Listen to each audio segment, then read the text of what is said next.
Okay, we'll be going through Act 1, Scene 2 today. So make sure you've got your book with you. Make sure you've got a pen in your hand. I'm just going to be reading it and then we'll go through it in another session. So Act 1, Scene 2, a little bit of context. We've just had Eli and Canterbury discussing how the king was in the past, and now they come into the king's throne room where Henry and his lords are discussing France and some other issues as well. Okay, so let's continue with that. Act 1, Scene 2, enter the king, Gloucester, Bedford, Clarence, Warwick, Westmoreland, and Exeter, plus attendants. This is a fairly long scene, so stick with me. The king. Where is my gracious lord of Canterbury? Exeter. Not here in presence. King. Send for him, good uncle. Westmoreland. Shall we call in the ambassador, my liege? King. Not yet, my cousin. We would be resolved before we hear him of some things of weight that task our thoughts concerning us and France. Canterbury. God and his angels guard your sacred throne and make you long become it. King. Sure, we thank you. My learned lord, we pray you to proceed and justly and religiously unfold why the law Salic that they have in France, or should not bar us in our claim.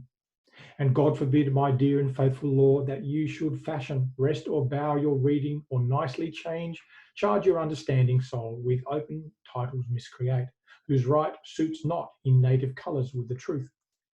For God doth know how many now in health shall drop their blood in approbation of what your reverence shall incite us to. Therefore take heed how you impawn our person, how you awake our sleeping sword of war.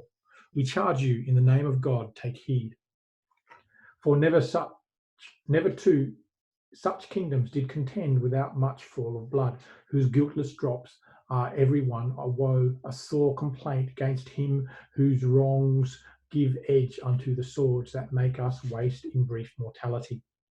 Under this conjuration speak, my lord, for we will hear, note, and believe in heart that what you speak is in your conscience washed as pure as sin with baptism. Canterbury. Then hear me, gracious sovereign, and you peers that owe yourselves, your lives and services to this imperial throne. There is no bar to make against your highness claim to France, but this which they pronounce from Pharamond. In terram Salicum nulleris ni secundat. No woman shall succeed in Salic land. Which Salic land the French unjustly gloze to be the realm of France, and Pharamond, the founder of this law and female bar. Yet their own authors faithfully affirm that the land Salic is in Germany, between the floods of Saale and of Elbe, where Charles the Great, having subdued the Saxons, there left behind and settled certain French, who, holding in disdain the German women for some dishonest manners of their life, established then this law, to wit, no female should inherit tricks in Salic land, which Salic, as I said, twixt Elbe and Saale, is at this day in Germany called Messene. Then doth it well appear the Salic law was not devised for the realm of France, nor did the French possess the Salic land until 421 years after defunction of King Pharamond, idly supposed to be the founder of this law, who died within the year of our redemption 426.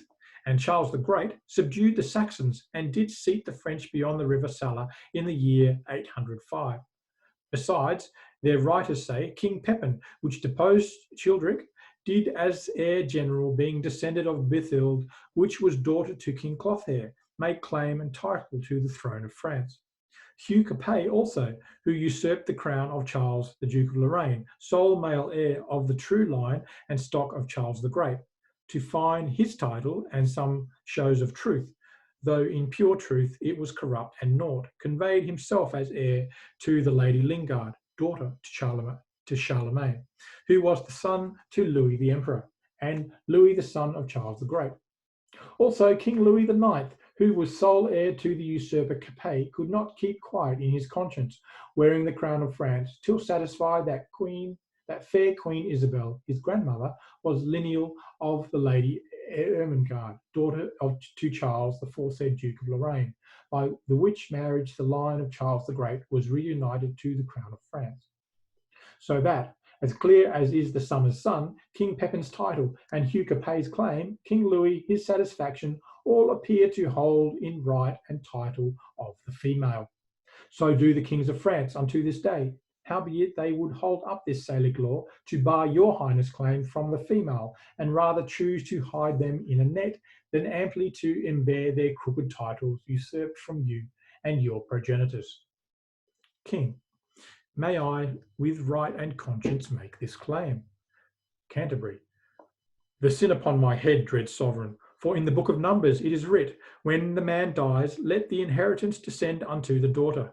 Gracious Lord, stand for your own, unwind your bloody flag, look back into your mighty ancestors. Go, my dread Lord, to your great-grandsire's tomb, from whom you claim, invoke his warlike spirit, as your great uncles, Edward the Black Prince, who on the French ground played a tragedy, making defeat on the full power of France, whilst his most mighty father on a hill stood smiling to behold his lion's whelp forage in blood of French nobility. O noble English that could entertain with half their forces the full pride of France, and let another half stand laughing by, all out of work and cold for action. Eli. Awake remembrance of these valiant dead, and with your puissant arm renew their feats. You are their heir, you sit upon their throne. The blood and courage that renowned them runs in your veins, and my thrice puissant liege is in the very May morn of his youth, ripe for exploits and mighty enterprises. Exeter. Your brother kings and monarchs of the earth do all expect that you should rouse yourself, as did the former lines of your blood. Westmoreland. They know your grace hath cause and means and might, so doth your highness. Never King of England had nobles richer and more loyal subjects, whose hearts have left their bodies here in England, and lie pavilioned in the fields of France. Canterbury. Oh, let their bodies follow, my dear liege, with blood and sword and fire to win your right. In aid thereof, we of spirituality will raise your highness such a mighty sum as never did the clergy at one time bring in to any of your ancestors. King. We must not only arm to invade the French, but lay down our proportions to defend against the Scot, who will make road upon us with all advantages. Canterbury. They of those marches, greatest sovereign, shall be a wall sufficient to defend our inland from the pilfering borderers. King. We do not mean the coursing snatchers only, but fear the main intendant of the Scot, who hath been still a giddy neighbour to us. For you shall read of my great-grandfather, never went with his forces into France, but that the Scot on his unfurnished kingdom came pouring like a tide into a breach, with ample and brim fullness of his force, gulling the gleaned land with hot assays, girding with grievous siege castles and towns, that England, being empty of defence, hath shook and trembled at the ill neighbourhood. Canterbury. She hath been more feared than harmed, my liege. For hear her but exampled by herself, when all her chivalry hath been in France, and she a mourning widow of her nobles, she hath herself not only well defended, but taken and impounded astray the King of Scots, whom she did send to France, to fill King Edward's fame with prisoner kings, and make her chronicle as rich with praise as is the ooze and bottom of the sea with sunken wrack and sumless treasuries. Westmoreland. But there's a saying very old and true, that what you will France win, then with Scotland first begin. For once the eagle England being in prey, to her unguarded nest the weasel Scot comes sneaking, and so sucks her princely eggs, playing the mouse in absence of the cat, to tame and havoc more than she can eat. Exeter. It follows then the cat must stay at home, yet that is but a crushed necessity, since we have locks to safeguard necessities, and pretty traps to catch the petty thieves. While that the armed hand doth fight abroad, the advised head defends itself at home.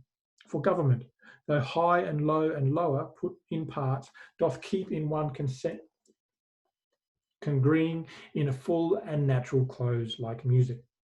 Canterbury. True. Therefore doth heaven divide the state of man in diverse functions, setting endeavour in continual motion, to which is fixed as an aim or but obedience. For so work the honeybees, creatures that by a rule in nature teach the act of order to a peopled kingdom. They have a king and officers of sorts, where some like magistrates correct a home, others like merchants venture trade abroad, others like soldiers armed in their stings make boot upon the summer's velvet buds, which pillage they the merry march bring home, but the tent royal of their emperor, who busied in the majesty surveys the singing mansions building roofs of gold. The civil citizens kneading up the honey, the poor mechanic porters crowding in their heavy burdens at his narrow gate, the sad-eyed justice with his surly hum, delivering all the executors, pale the lazy yawning drone. I this infer, that many things have full reference to one consent may work contrariously, as many arrows loosed several ways come to one mark, as many several ways meet in one town, as many fresh streams meet in one salt sea, as many lines close in an dial's centre. So may 1,000 actions once afoot end in one purpose, and be all well borne without defeat. Therefore to France, my liege, divide your happy England into 4. Wherefore take you 1/4 into France, and you withal shall make all Gallia shake. If we, with thrice such powers left at home, cannot defend our own doors from the dog, let us be worried, and our nation lose the name of hardiness and policy. King, call in the messengers sent from the Dauphin. Now we are well resolved, and by God's help and yours, the noble sinews of our power, France being ours, will bend it to our all, or break it all to pieces. Or there will sit, ruling in large and ample empery, or France and all her almost kingly dukedoms, or lay those bones in an unworthy urn, tombless, with no remembrance over them. Either our history shall with full mouth speak freely of our acts, or else our grave, like Turkish mute, shall have a tongueless mouth, not worshipped with a waxen epitaph. Now we are well prepared to know the pleasure of our fair cousin Dauphin, for we hear your greeting is from him, not from the king. Ambassador, may it please your majesty to give us leave freely to render what we have in charge, or shall we sparingly show you far off the Dauphin's meaning and our embassy? King, we are no tyrant, but a Christian king, unto whose grace our passion is as subject as are our wretches fettered in our prisons. Therefore, with frank and with uncurbed plainness, tell us the Dauphin's mind. Ambassador, thus then, in few, your highness lately sending into France did claim some certain dukedoms in the right of your great predecessor, King Edward III. In answer of this claim, the prince, our master, says that you savour too much of your youth and bids you be advised. There's naught in France that can with a nimble galleon one. You cannot revel in dukedoms there. He therefore sends you meter for your spirit, this ton of treasure, and in lieu of this desires you let the dukedoms that you claim hear no more of you. This the Dauphin speaks. King, what treasure, uncle? Exeter. Tennis balls, my liege. King, we are glad the Dauphin is so pleasant with us. His present and your pains we thank you for. When we have matched our rackets to these balls, we will in France, by God's grace, play a set, shall strike the father's crown into the hazard. Tell him he hath made a match with such a drangler, that all the courts of France shall be disturbed with chasers. And we understand him well. Now he comes o'er us with our wilder days, not measuring what use we made of them.